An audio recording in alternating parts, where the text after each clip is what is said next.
I have periodically gone through seasons and where I've struggled with my own standard of perfectionism. Not that other people have that standard for me, but that I have that standard on myself.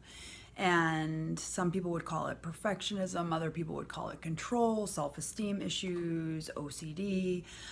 Really, I think all of the above is where I fall. Not all the time.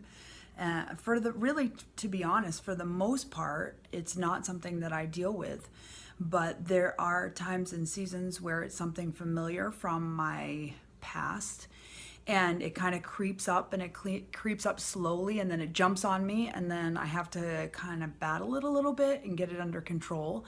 And then yeah, I don't know, maybe in 6 months we'll laugh about this video, but not today. So this past week was spring break, and I survived all of the chaos and craziness and awesomeness that goes along with spring break. And we went away, we went to Busch Gardens, we went back to Pennsylvania and saw family and friends, and had a lot of eating out, a lot of just not eating great food, and not sleeping as many hours as we should be sleeping, and just being real busy, and not reading my Bible like I should have, and not spending time with the Lord. And it's funny how that creeps in. We get busy, and the first thing that goes out is the most important thing of our lives. It's the life beat, or the heartbeat of who we are. And we get busy, and that's the first thing that kind of slips out of my day. And so we were home one day, and we had a bunch of stuff that we needed to do, and we needed to prepare for Easter, and Philip had to mow the lawn, and he had to work, and there were so many things that needed to happen in this one window. And so I ended up going to bed at 1:30 in the morning on, I guess it would be Sunday morning. And Sunday morning I get up and have to be at church early, and I just didn't feel like myself. I didn't.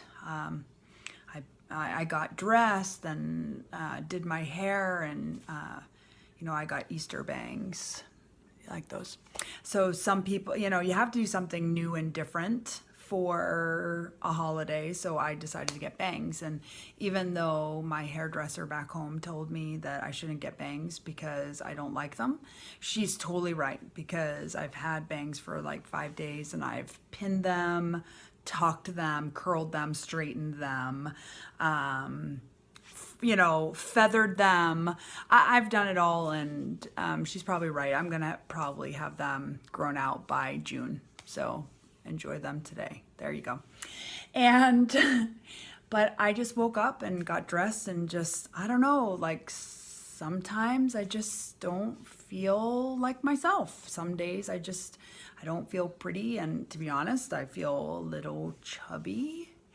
I know I hate that word, but sometimes that's just how I feel. Like I haven't taken care of myself and haven't done the things that I need to do. And so I went to church, and I just had a little tiny part to play on Sunday morning, and that was to just welcome and greet everyone. And I'm standing up there, and as I'm speaking, I'm thinking, my goodness, this is horrible. Like, they're never gonna have me do this again. And anyways, and I get off the stage, and I'm just like, I don't know, like I suck. like I'm horrible at this. So I didn't tell Philip that, because I told our worship pastor that, and he corrected me. Not corrected me in a bad way, because he's really one of my favorite people. And he just said, you hate it when other people are hard on themselves, and you're really being negative, and not about anybody else, just about myself. And he's so right. I was beating myself up. And so then then I obsessed the rest of the morning about how, like, I've beat myself up, and I don't know, that I shouldn't. And so then I'm beating myself up because I'm beating myself up. And so I came home, and And I ate 2 cookies and I went to bed. They were really good cookies. I actually let my children eat Easter cookies for lunch. What kind of mom does that kind of stuff? But on the way to church, I was having this conversation with my 16-year-old, and he was asking me what I didn't like about my pastor. And I'm not even sure why he was talking to me about why, like, he loves Pastor Barry, and our whole family does. And so he was, he asked me, like, what is there? Is there something that you don't like about Pastor Barry? And I said, well, I don't know why you're asking me that. Is there something that you don't like about Pastor Barry that you'd like to talk to me about? And he was like, no. There's like, there's nothing I don't like about him. And I was like, all right, well, that's good. And then I thought, well, maybe he's getting somewhere. And so I said, is there something that you don't like about me? And he was like, no.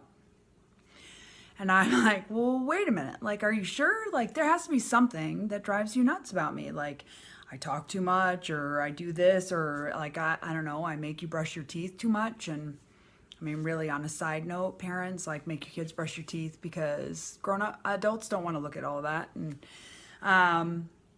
so there has to be something. And he said, no, there's nothing about you I don't like. And it's funny because I've thought about that so much in the last 24 hours, because, what unconditional love and grace this kid has for me. And I don't even have that for myself. Like, I can tell you all the ways that I messed up in parenting this poor kid. And like, for example, the first time I put Elliot in a timeout, I don't remember how old he was. And we had this bench in the front of our hallway, and I said that he needed to go to the bench and he needed to sit there. And 45 minutes later, I was looking for him and I was wondering where he was. And I realized that he was on the bench. Yep, sitting there. So I looked around the corner and I said, hey, buddy, what's going on? And he's like, are you going to let me out of my timeout? And I couldn't even remember why I had him in a timeout. Like, seriously, I thought that incident alone was going to land us in counseling for a long time, and he doesn't even remember it. I do, but he does not. So back to how I felt on Sunday. So after my cookie eating extravaganza, I took a nap and got up and cooked Easter dinner and did the normal get ready for school. Yay! Because my kids went back to school today. I love them, but I love when spring break is over. And I said to my husband, like, I gotta confess something to you. And he said, what? And I said, so I really am struggling with feelings like I suck.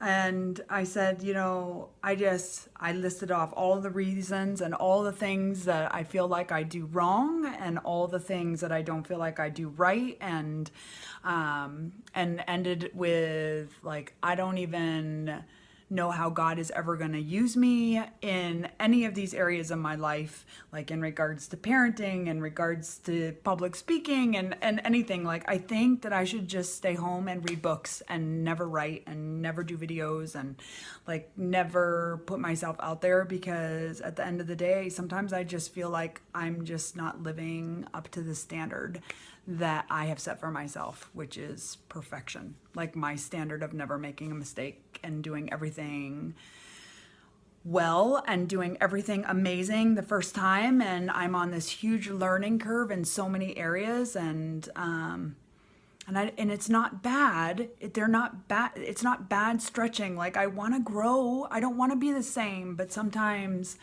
I get into my head and I battle, like, how I feel about myself and how I feel about how I do in the things that, in the day-to-day things that I'm doing. And so I think that if Philip had to answer that question of, like, what he doesn't like about me, I think probably the thing that he likes least about me is how hard I am on myself.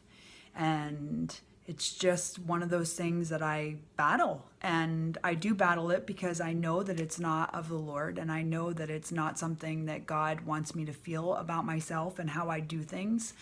And but it's just a matter of just, like, I have to hit it head on. Like I have to confess it. I have to say this is what I'm dealing with. This is what I'm struggling with. And, and it's going after it again and realizing that God has set me free from things in my past, and he enables me to do things that sometimes I think are beyond me.